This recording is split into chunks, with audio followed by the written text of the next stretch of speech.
Cat को लेकर पिछले 2 दिनों से जिस तरह से जम्मू कश्मीर के अंदर लगातार अलग अलग जगहों से वकीलों के बयानबाजी सामने नजर आ रही थी, वहीं दूसरी ओर अगर बात की जाए Jammu Kashmir bank recruitment fraud को लेकर अगर बात की जाए तो इस पे भी लगातार जो युवा हैं वो खामोश नहीं बैठ रहे हैं। उनका कहना है कि हमें इस चीज़ के लिए हक इंसाफ मिलना चाहिए।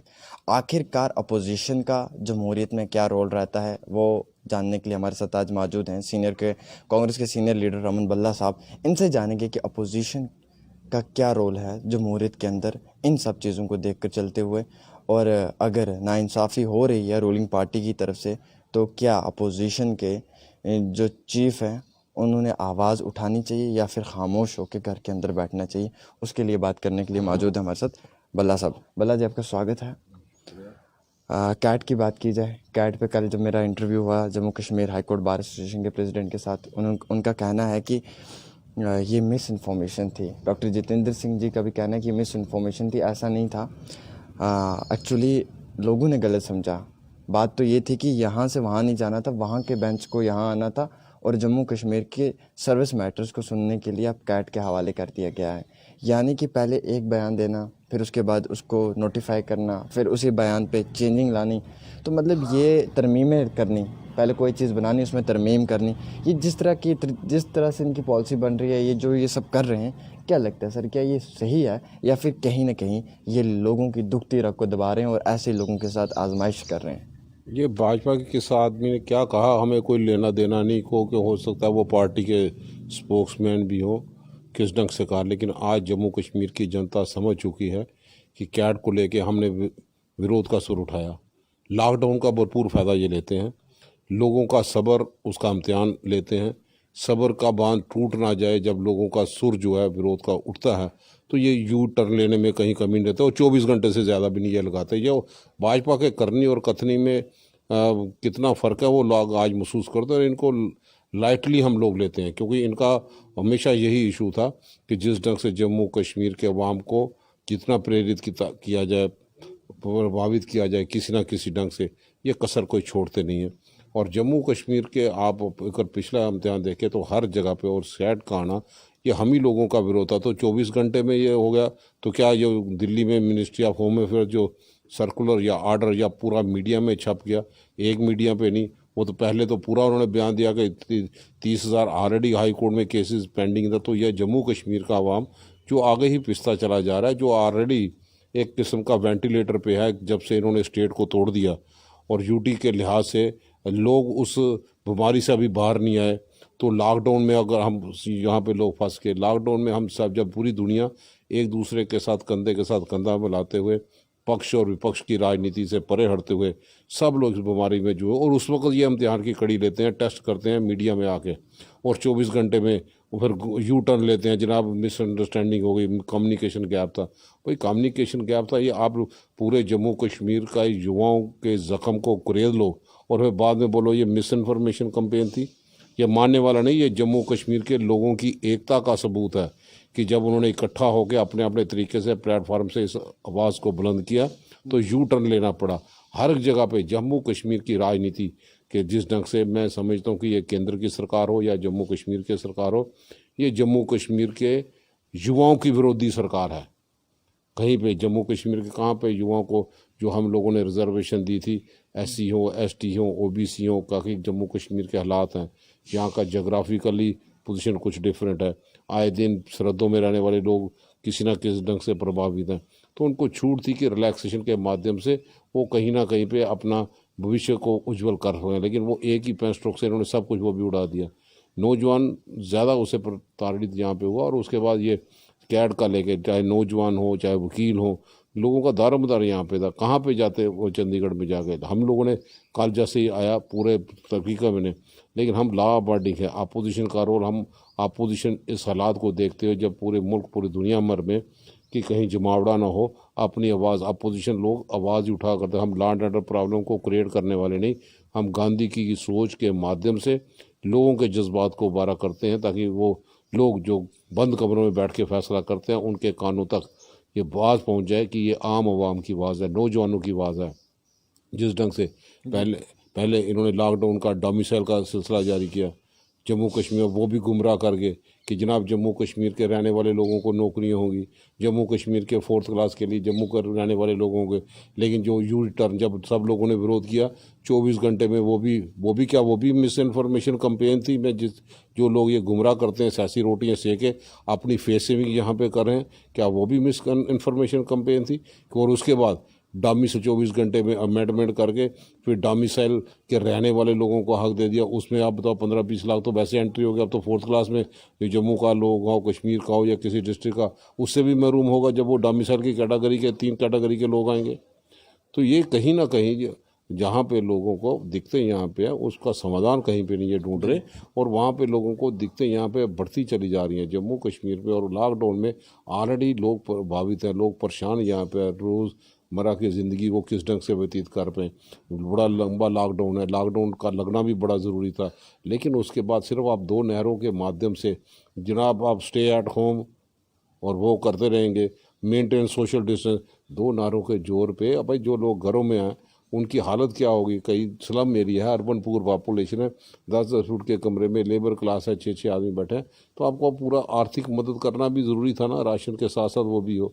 तो ये कई चीज़ें यहाँ पे हैं, लोगों की दिक्कतें बढ़ रही हैं। और मैं समझता हूँ इस वक्त कैट का ऐसा लोगों के सामने पैनिक क्रिएट करने का एक इशू था, और 24 घंटे में यू टर्न लिया। मैं फिर भी मशकूरों की समझ आ गई उनको, लोगों की आवाज़ गई, सुर का पता चल गया। ये कंपेन मिस इन्फॉर्मेशन कंपेन नहीं थी।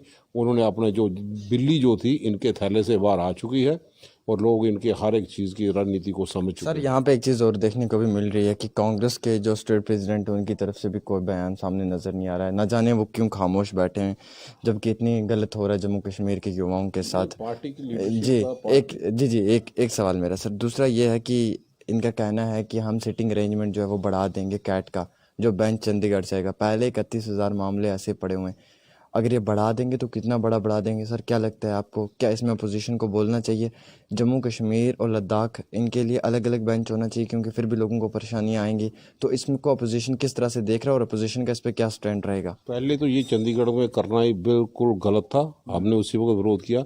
पार्टी की लीडरशिप ने बड़ा बारीकी से लिया, और पार्टी के जो हमारा प्रवक्ता है स्पोक्समैन, वो पार्टी की रूह होती है, उनका रविंद्र शर्मा जी का बयान भी है, इसका विरोध में बयान है। तो पार्टी लीडरशिप पूरी इन्वॉल्व है यहाँ पे। उसके बाद क्या रणनीति होगी, इस वक्त लोगों को इमीडिएटली डिस्पोजल उनका डोर स्टेप पे हो पाए, ये इंसाफ उनको डोर स्टेप पे मिले।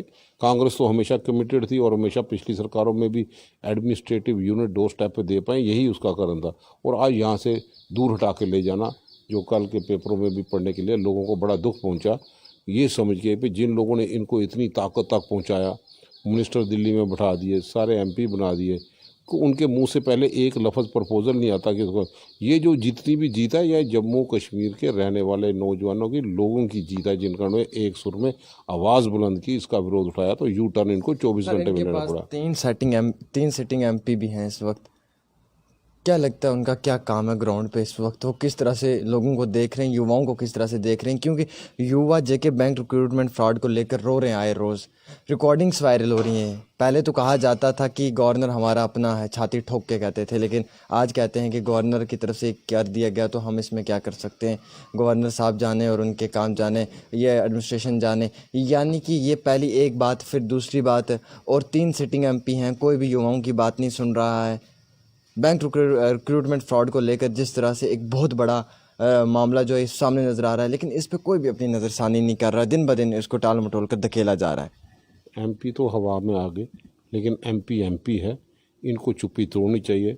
और हमने कहा कि सत्यपाल मलिक जी को मुबारकबाद देते हैं कि उन्होंने चुप्पी तोड़ी कि जम्मू के लोग ज़्यादा आ गए थे, तो शायद ये लिस्ट कैंसिल कर दी। अब गवर्नर साहब से, जो लेफ्टिनेंट गवर्नर साहब से, हमने उनसे भी गुजारिश की कि आप UT एडमिनिस्ट्रेशन की तरफ से कोई टिप्पणी तो करें, या गवर्नर साहब का बयान झूठा है, लोगों को गुमराह करने की बातें की, तो या उसमें सच्चाई क्या है? जो लोग यहाँ पे, हम लोग कहते थे कि परफॉर्मेंस में मेरिट में आ जाए, इन्हीं के टाइम पे बैंक के रिक्रूटमेंट हुई, इंडिपेंडेंट एजेंसी ने किया। और सत्यपाल मलिक जी का बयान यहाँ पे आना, ये दर्शाता है कि भाजपा का रोल क्या रहा है, और ये हमेशा चुप्पी साध रहे, इन्होंने कहीं पे भी इस चीज़ का विरोध नहीं किया। हम तो यही चाहेंगे कि UT एडमिनिस्ट्रेशन को चलाने वाले लोग ये स्थिति स्पष्ट करें गवर्नर साहब के बयान को लेके। अदरवाइज़ लोगों के जो नौजवान हैं, उनकी जो उम्मीदें थी, उसकी उम्मीदों पे ये खरा सरकार यहाँ पे नहीं उतर रही है। उनका जिन ढंग से उनको राहत मिलनी चाहिए थी रिक्रूटमेंट को लेके, चाहे बैंक के हो चाहे दूसरे केसेस हो, दूर तक अभी तक उनको कोई उम्मीद जो थी इनके साथ पूरी ताकत उन्होंने लोगों ने इनको दी ताकि ये सत्ता संभाले, लेकिन उस उम्मीद पे ये खरा नहीं अभी सर तक। ये तो ये भी कह रहे हैं अभी फिलहाल कि हमारा सीएम आना चाहिए, फिर आप हमसे सवाल कर सकते हो, हम जवाब देंगे। जब हम इनसे सवाल पूछते कहते हैं पहले हमारे सीएम साहब आने चाहिए, जब हमारा सीएम बन के सामने नजर आएगा तो आप ये सवाल कीजिए, हम जवाब आपको दे पाएंगे। क्या हम इस वक्त सर इनसे सवाल नहीं पूछ सकते हैं? मतलब ये जो इनका कहना है कि सीएम बनकर आएगा आप सवाल कर सकते हो, ये क्या गुमराह कर रहे हैं लोगों को? देखो, सीएम तो जब आएगा देखेंगे, ये दे तो सकते नहीं। पीडीपी के साथ समझौता करके पत्थरबाज छुड़ाने के लिए नंबर होने के बावजूद भी ये घुटने टेक गए। सीएम तो वो होता है जो कांग्रेस के लोगों ने कहा पे हमें सत्ता दो, हम जम्मू का सीएम देंगे। हमने गुलाम नबी आज़ाद साहब दे दिए, हमने करके दिखाया, इन्होंने अभी करना है। तो ये गुमराह कर रहे हैं, ये भूल गए हैं कि सीएम की बात नहीं, आज यूटी एडमिनिस्ट्रेशन हो, केंद्र में भाजपा की सरकार है और जम्मू कश्मीर में भी भाजपा की एडमिनिस्ट्रेशन ही चल रही है। ये प्रॉक्सी हुकूमत करना चाहते हैं, प्रॉक्सी। अभी इनके दिमाग से ये नहीं निकला कि हम सत्ता से बाहर हो गए, फिर भी कई जगह फीते काटना, दूसरी चीज़ें कर रहे हैं, ये अभी भी रूलिंग में, जबकि ऐसी चीज़ें यहाँ पे नहीं है। मैं उम्मीद करता हूँ कि आपके माध्यम से ये ज़रूर इनको ये होश में आए, आज जनता के हितों की बातें यहाँ पे करें, लोगों का इंटरेस्ट किस ढंग से हो पाए उस इंटरेस्ट को ख्याल रखें, और फिर ताकि हमारी जो रोज़ाना की ज़िंदगी है उसको सही मायनों में एक ट्रैक पे यहाँ पे आ पाए, जो अभी तक ट्रैक पे नहीं आई, चाहे वो लॉकडाउन का सिलसिला हो, कोरोना वायरस की जंग हो। बात तो ये थी कि ये एमपी यहीं पे बोलते फंड्स देते हैं, जैसे कश्मीर के एमपी ने फंड्स हॉस्पिटल के डिस्पोजल पे रखा, इन्होंने पीएम केयर फंड में रखा, जिसका ऑडिट ही कोई नहीं है। तो बताओ, आज यहाँ पे लोगों को किटों की ज़रूरत है, 1,75,000 की डिमांड यहाँ के डॉक्टर्स करते हैं पे 1,75,000 किटें दे दो, देते हैं 10,000 वहाँ पे, 2,000 जम्मू में। तो जब किटें नहीं होंगी, वॉरियर्स का तो हम सलाम करते हैं, चाहे सफाई कर्मचारी हो, पुलिस का रोल है, वो इमीडिएटली पहुँचते हैं। प्रॉपर तौर पे इक्विप होना उनका ज़रूरी है। मैं समझता हूँ कि कई सारी चीज़ें हैं जिसमें इन लोगों की खामोशी यहाँ पर रही, ये अपनी कुर्सी बचाते हुए एक एक अपना वक्त यहाँ पे निकाल रहे हैं। आज भी मैं महसूस करता हूँ कि एमपी साहब जो हमारे यहाँ पे हैं या केंद्र में हैं, होश में आते हुए कोई कदम उठाए, यहाँ उठाए। आप 1.5 महीना से पूरा पुंछ डिस्टर्ब है, कपवाड़ा डिस्टर्ब है, उड़ी डिस्टर्ब है, कसाबा में हो, शाहपुर में हो, मेंढर मनकोट में 12 साल के बच्चे की उसकी शहादत होती है पाकिस्तान की फायरिंग से, बंकर आपके बने नहीं। इस वक्त कोरोना वायरस से भी लोग परेशान हैं, सीमावर्ती क्षेत्र में रहने वाले लोग, जो किसान हैं, जो फसल लगाते हैं, वो उसकी कटाई वहाँ पे नहीं हो सकती, बॉर्डर के रहने वाले। ये अपनी चुप्पी तो तोड़े, ये भूल क्यों गए हैं पे ये part and parcel UT administration, president जहाँ पे दिल्ली की सरकार है उसी का हिस्सा है। वहाँ पे बंकर तो पूरे बनाते जो दावे किए थे सेफर प्लेस में लेने के लिए। 12-12 साल का बच्चा 12वीं कक्षा में पढ़ता हुआ किस ढंग से हादसे का शिकार हुआ, आए दिन फायरिंग यहाँ पे होती है। तो ये चीज़ें थी जिसके माध्यम से लोगों से इन्होंने वोट लिए थे, सेफर प्लेसेस में बनाएंगे। बात तो अभी तक सेफर प्लेसेस की नहीं। यहाँ पे एक चीज़ और भी देखने को मिल रही है कि अब जेके बैंक की बात करें, क्या होगा आखिरकार, होगा क्या इन युवाओं के साथ, ये सोचने वाली बात है। चाहे भाजपा हो चाहे कोई और पार्टी हो, उन्हें तो अपनी सियासत करनी है और अपनी सियासत के लिए वो इन बच्चों का तो इस्तेमाल करें, लेकिन इनका क्या होगा, इनका क्या गुनाह क्या था, हमें समझ नहीं आ रही। अभी तक इनके एग्ज़ाम को स्क्वैश कर दिया गया, रिज़ल्ट आने वाला था, पीक पे था, 2 साल बच्चों ने पढ़ा था, लाखों के तादाद में बच्चों ने फॉर्म्स भरे थे, 1450 नौकरियाँ थी, एक वक्त में एक नौकरी मिलना बड़ा मुश्किल बात है। तो इनकी तो कोई गलती नहीं थी, हमें समझ नहीं आ रही आखिरकार गवर्नमेंट इनके साथ कैसे डील करेगी, और अपोजिशन ने इस वक्त गवर्नमेंट के एडमिनिस्ट्रेशन को और रूलिंग पार्टी को क्या सवाल करना है कि इनके लिए हक इंसाफ कैसे मिलेगा। हम तो अपना विरोध का सुर, कांग्रेस एक अपोजिशन पार्टी का रोल अदा कर रही है, इन लोगों की इश्यूज उठा रही है, करना इन लोगों ने है। हम law and order problem create वाले करने वाले से अपोजिशन का रोल नहीं अदा करते, अपनी बात तरीके से यहाँ पे रखते हैं। मैं उम्मीद करता हूँ, नौजवानों को भरोसा दिलाता हूँ कि 202 SRO जो था, इनका समझौता करके इन लोगों ने किया। आज पैरामेडिकल स्टाफ, जब लोगों को जंग शामिल है, आपने रजौरी वाले सारे लोगों को, पैरामेडिकल स्टाफ के लोगों को भी बाहर निकाल दिया, जो अभी भी हड़ताल पे हैं। तो ये चुप्पी क्यों नहीं तोड़ते? आज एम्प्लॉयमेंट देने की बात नहीं, ये तो उनसे छीन रहे हैं। आप प्राइवेट सेक्टर में जो लोग काम यहाँ पे करते थे, जो आज लॉकडाउन के हालात से बने, उनको भी निकाला जा रहा है। कई जगह पे नौकरियों की कमी आ गई। नौकरी, जॉब एवेन्यूज़ क्रिएट करने के लिए इन लोगों को आगे आना चाहिए, जहाँ पे सरकार का कहीं पे अच्छे काम हो। जैसे अब लॉकडाउन यहाँ पे हुआ, कोरोना वायरस की जंग है, मैं बोलता हूँ, हमारी पार्टी बोलती है, सोनिया जी सारे कांग्रेस के बोलते हैं हम सरकार के साथ हैं। सरकार के साथ होकर इस जंग में ये चुनौती है, मुकाबला करेंगे। लेकिन जो लोगों की दिखती हैं उसका तो उसको उभारना और उसका समाधान करना तो ये सरकार का काम है, मैंडेट इनके पास है। हम चाहते हैं भी, जैसे अभी की बात है, हम बोलते हैं अभी शुगर रेज करते हैं कि आप लोग राशन की सप्लाई को ज़रा तेज़ी कर दीजिए। अब इस लॉकडाउन में लोग परेशान हैं, 5 किलो राशन देंगे, फिर महीना का आएगा कोई नहीं, घर के 10-10 मेंबर काम करने वाले, तो कई सिस्टम जो है वो सप्लाई चेन टूट ना पड़े, लोगों को राहत भी मिले, ये काम भी करेंगे। और इश्यूज़ का डिफरेंट इशू, हम इस क्राइसिस से पहले हमारे सामने चुनौती है कोरोना वायरस, इस चुनौती से हम निकल जाएंगे तो बाकी इशूज़ भी करेंगे। मैं समझता हूँ कि क्या वो भी कंपेन गलत थी जिस ढंग से मैंने आपका हवाला सुना जनाब, ये मिस इन्फॉर्मेशन कंपेन, इनका लिस्ट में यहाँ पे बताओ, क्या टोल प्लाजा की मिस इन्फॉर्मेशन कंपेन है, चिट्ठी लिख के बोलते हैं हट जाएगा, हटा तो नहीं, अब दोबारा भी फास्टैग से भी स्टार्ट हो गया, अब तो कठुए की तैयारी हो गई है फाइनल पे। तो इनकी कथनी की ग्राउंड में है कहाँ पे, ये ज़मीनी सतह पे कहीं दिखाई देते नहीं कि इनकी जो यही कल तक कहते थे जनाब सत्यपाल मलिक जी तो अपने गवर्नर आ गए, तो फिर जब सत्यपाल मलिक जी का क्या बयान आना कि जम्मू के लोग ज़्यादा आ गए थे तो लिस्ट क्रैश कर गई, तो उसका रिएक्शन फिर भाजपा की तरफ से क्यों नहीं आया? ये तो उन्हीं का बयान था, हमारा तो बयान नहीं है। फिर गवर्नर साहब ने, गवर्नर एक इंस्टीट्यूशन होती है, सब लोग उनका सम्मान करते हैं, उनकी कदर करते हैं, आगे भी करते रहेंगे। ये इंस्टीट्यूशन है, इस इंस्टीट्यूशन की धज्जियाँ तो ना उड़ाएं। यहाँ के लोग दिल से लोगों की तकलीफ़ों को सुने। आज ये बात होती, एमपी सारे बने हैं, इस क्राइसिस में लोगों का फाइनेंशियली डिस्ट्रेस पोजीशन में, आप डेली वेजेस की तनख्वाह पेपरों में पढ़ो, पीएचई के डेली वेजेस कितनी देर की सैलरी नहीं बंद होगी, नहीं पैसा मिला, इन लोगों ये गुजारा कैसे करेंगे? पहले तो हमने लोगों की, जो यहाँ के रहने वाले लोग हैं, उनके पेट का जो सवाल है उसको निपटारा करना है। आप उसकी बात बुलंद करें ना, क्या जो लेबर हो दूसरे हो, इनको फंड्स फौरी तौर पर रिलीज़ करें। और इकनॉमिक एक्टिविटी पिलग्रिम की, आज बताओ जम्मू कश्मीर के इसी के साथ रिलेटेड इशू है, अगर ये बात बुलंद कर दे, आपने पैकेज यहाँ पे दिया, पैकेज को इम्प्लीमेंट किस ढंग से होगा, कब तक होगा?